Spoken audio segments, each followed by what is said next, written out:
Let's go! Second National Series race of the afternoon underway. Individuals looking to stamp their mark early on. Those of them who've been watching the girls' race will see, and they'll know this, of course, that in these opening stages, most of the action will be at the back of that main field. There's no doubt about that. Gaps will start to open up in front of riders, particularly through our tight turns. And that top hairpin, something which really takes its toll over the opening 20 or so laps. Pleased to say, our big field safely through that one. We've seen a few rider-ground interface moments there over the last couple of years. Pleased to say these leading Youth B riders through that one safely today. The only bigger field we've got today is out, so a big congratulations to the girls. Thank you for putting on a good show. And it was a good show, wasn't it? Those closing stages, really electric and exciting down to the very last few meters. Well, as I suspected, individuals amongst these young men looking to strike out early and open up some big gaps. Well, the first rider to the line, having attacked in the finishing straight here, number 83, Zach Machin, the Mercia CC Lloyd Cycles team. That gap now being closed down, as we've seen all so often in the top hairpin. Perhaps if there's any of the Youth A riders watching, I'll say it again, folks, I've commentated on an awful lot of cycle racing on this circuit here, and I have to say, 9 out of 10 times, those who attack through the finishing line are doing so because their parents and clubmates and what have you are there, and they tend to be caught just coming out of the top hairpin. Unless they're strong enough to stay away beyond that point, trust me, it's not just saying this, is based on previous experience, that is what happens. An actual win, so the measuring out of energy, definitely critical, but one rider persisting. The chase is right on though.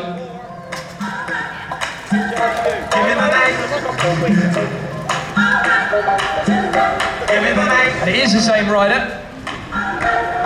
Zach Machin staying out there actually. Whether he's attacked again, it's quite possible, because it looked to me like it had come together through the hairpin last time. Now Zach Machin was 10th at Hillingdon, so he's obviously got a good sprint on him. He was right up there in the colours of Mercia CC Lloyd Cycles.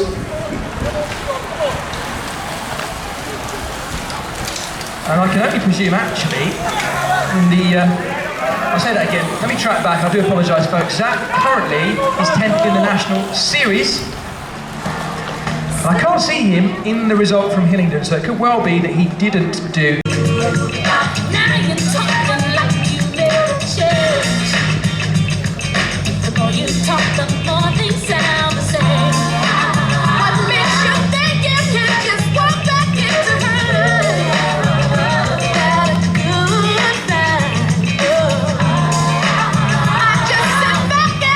So, all back together, but Zach Machin still there in second place, holding his position at the front end of this field. So, a pointy line of about 6 or 7 riders before a neat little bubble just behind them of riders watching each other and measuring themselves. These riders, and those who are well coached amongst them, will all be looking for what we coaches call the sweet spot. Every bunch, every peloton, every group of riders will have a sweet spot, and the sweet spot is the point at which you're ready to move up or attack or chase things down as they happen, but crucially, you are not seeing any of the wind. You're protected on the wheel of the rider in front, but ready to react should you need to. All of those.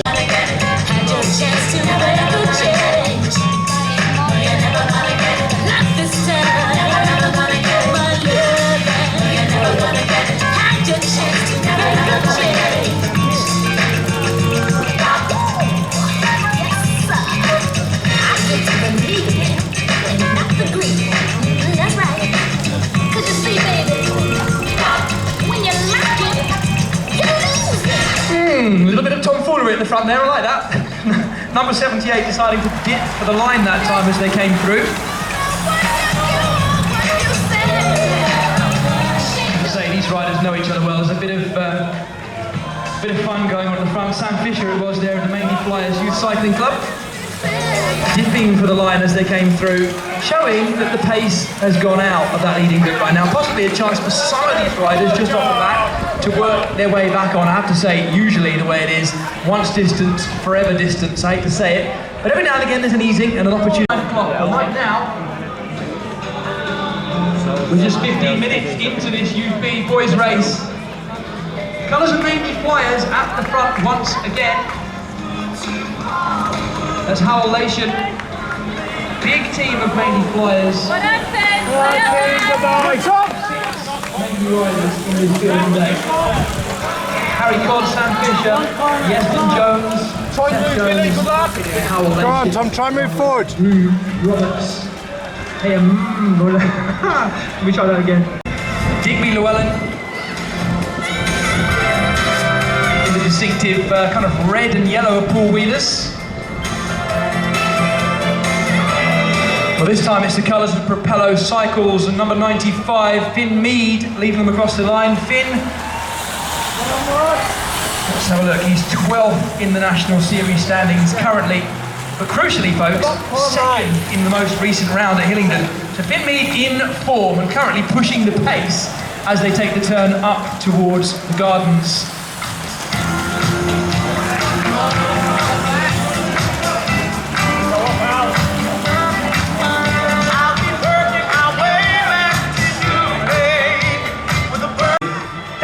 Is part of the reason why we're here. It's nothing to do with me, by the way. It's the club and British Cycling in the Southwest region coming together to make this happen. But as your commentator, I'm really, really pleased to see it happening right in front of us and in the traditional sunshine. So some of these groups being lapped. Just to remind you, lapped riders will of course be sprinting with 3 laps to go. We've got a long way to go to that point just yet. But our main field, lap by lap by lap, pace being set on the front, and individual riders looking to effect things at the back of the group in actual fact. Now that's Matthew Gilmore. I was told originally that Matthew Gilmore wasn't in the field, but he is. He's currently ranked 15th nationally, Matthew. Unless that's a different Matthew Gilmore, because he appears to be in the colours of BC Venter. In the national rankings, he is listed as being in the Southern Race Team. Don't forget, folks, everything I say on the microphone is highly provisional. Take nothing as I say as being fact. That's a statement that I read out at every single event I talk at. I'll do my best.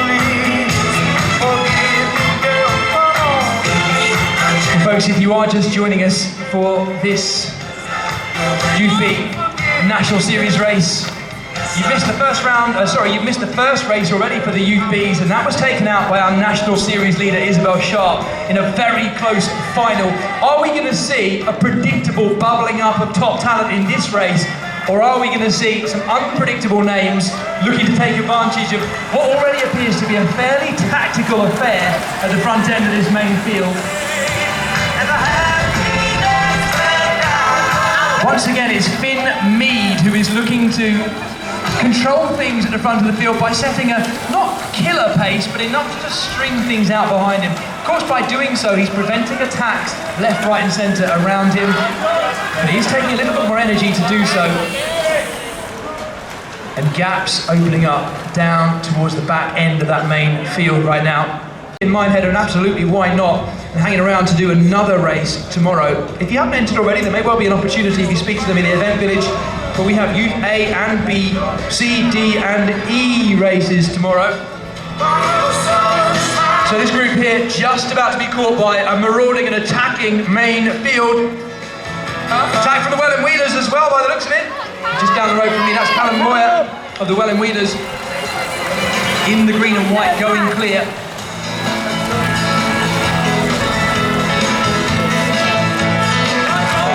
So the Hertfordshire-based rider with a gap of something like 10 metres over the chasing group.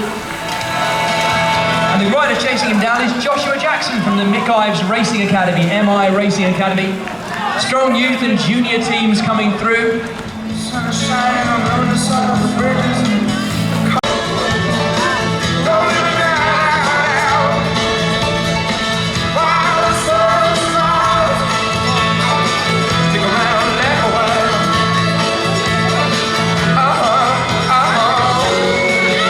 So once again, it's Zach Matchin on the front, stringing things out behind. It's much the same riders in his wheel shadow as well. Finn Mead just taking his turn as they go across the line as well. And more gaps starting to open up on the back of that main field. Of course, we do have some of our lapped riders tagging on to the main group. Finn Mead, as he has done pretty much every lap, choosing to move to the front just as they go into the hairpin bend and lead through there as lead rider, setting his own line through those curves. And then, I may be wrong, but I suspect as they turn to go up towards Bledding Gardens, swinging off, slotting back in 5th or 6th place.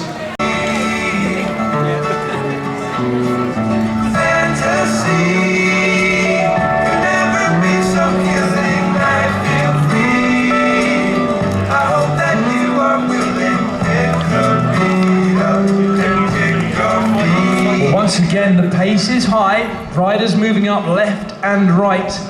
There's a big bubble there, 3 or 4 riders wide, where we haven't seen some of those riders come anywhere near the front yet.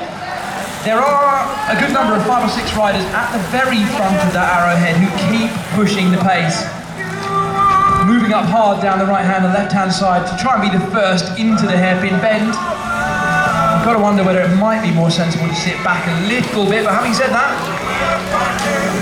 you wouldn't want to be stuck behind something going into that hairpin bend. So lots of riders using an opportunity to move up every single time. Now that was the first time in a good number of laps where we've seen our series leader move closer to the front. I noticed the blue of Work Cycles, Jed Smithson second across the line that time and actually leading the riders through the hairpin this time. And that's the colours of the Mick Ives Racing Academy.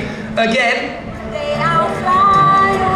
that time it's Josh Jackson attacking, but coming back together. None of these attacks are really sticking just yet. They've got about 5 meters, 5 bike lengths gap going into the hairpin, but being closed down all the time. There's, I have to say, not much hesitation going on in that leading group.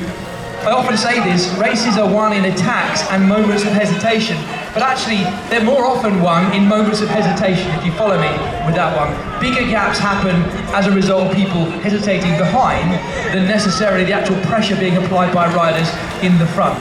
That sounds ridiculously confusing, but at the moment, the reason I'm saying that is there are very few riders behind who are hesitating. Riders attack, others chase. Every single time at the moment. That's why nothing is going clear at this stage.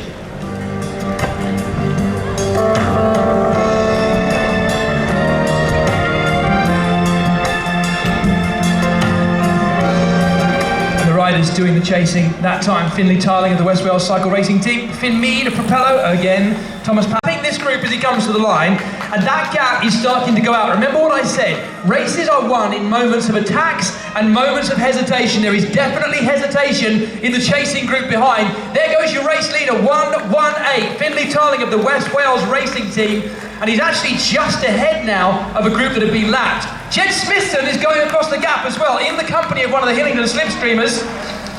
Alex Franks it is, so we have 2 riders now caught between the leading group and our individual breakaway rider, Finlay Tarling.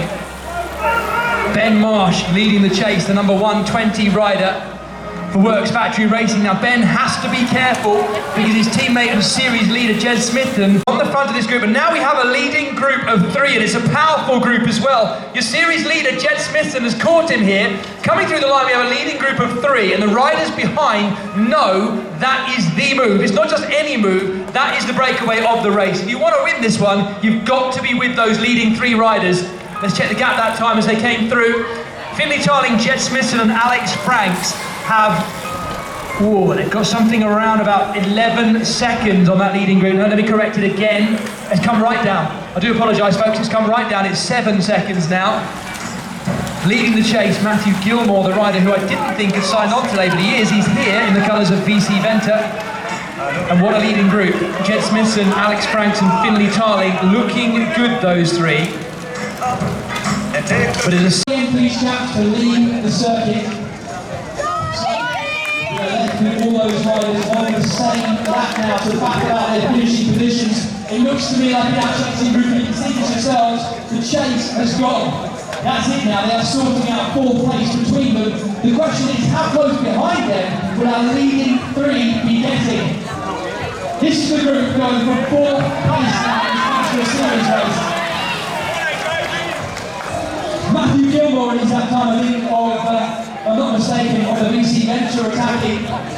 That's the group now going for 4th place, barring something highly unpredictable happening to our leading trio. Here they come, folks. They're going to be tracks the